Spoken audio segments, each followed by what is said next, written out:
Anong pangalan ng apps na yan, boss? Panotice naman, boss. Yung app nito, boss, ay makikita mo ito sa Play Store at dito mo siya mada-download. Para yan dito sa ating ECU na NK Full Stand Next. Ito yung gamit natin pang idle rumble tsaka rapid backfire. Tapos siniset lang natin yan sa cellphone. Yung presyo naman ng ECU na to ay nasa 8,000 to 9,000 depende sa seller. Para ma-download yung app, pumunta ka lang sa Play Store tapos i-search mo NK Full Stand ECU.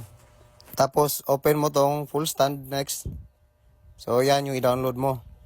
So, meron din siyang pro version na apps, mga boss. So, ito yung pro version niya. Meron niyang bayad. Pwede mo din dyan i-download. Pag na-download mo na, open mo yung app.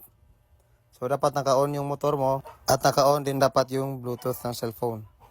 Tapos, pindutin itong icon ng ECU shop. Tapos, plus button. Yung lalabas dyan ay i-connect mo. So ayan, pag may data na nalalabas, meaning ay connected na yan. Pag may signal na rin yung icon ng ECU shop. Ito naman yung feature ng app na to, boss. Press mo lang yung tune.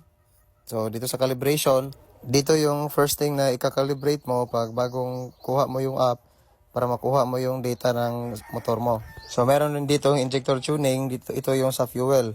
Tapos sa ignition, ito yung sa spark. Then meron din ditong idle rumble, yung naka-template na siya. Press mo lang yan, 1 to 9. Dito naman sa digital I/O, dito tayo nagsiset ng backfire. So merong high RPM, tsaka mid RPM backfire natin.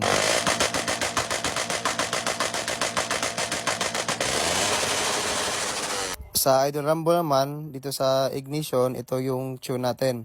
So tinuro lang din yan sa akin, binago-bago ko lang hanggang sa makuha ko yung gusto ko na tune.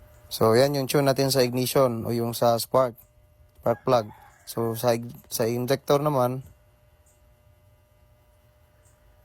so, yan yung tune natin.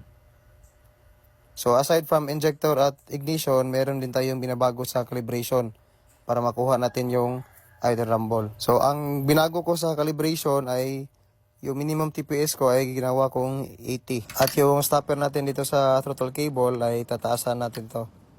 So yan. So pinitan ko siya ng bolt. Tapos nalagyan ko ng spring para hindi na ako maglalagay ng